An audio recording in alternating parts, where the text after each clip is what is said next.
د عشق ورځې دې وشمېره باور دې وشه همدغه د ژوند خوندورې ورځې وي.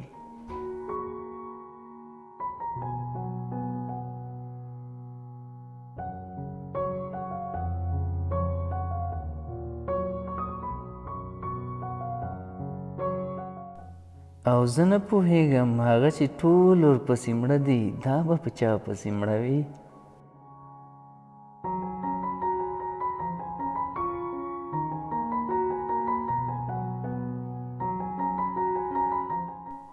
مړینه ستر بایلات نشي ګڼلی، ستر بایلات دا دی چې ته ژوندی او په زړه کې دې څوک مړه شي.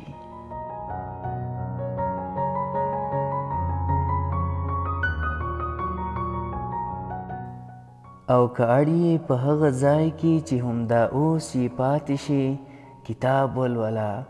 کتاب لوستل د ورتللو لپاره نوي ځایونه درښیي.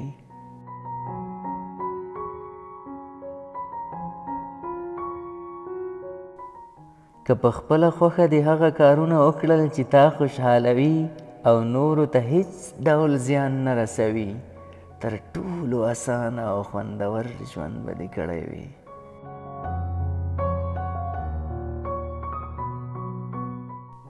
باید یو ځای وي، هر ځای چې وي ان که خیالي هم وي، چې ورشي او بیرته ترې لکه نوی زیږېدلی داسې تازه غوړېدلی راوګرځي.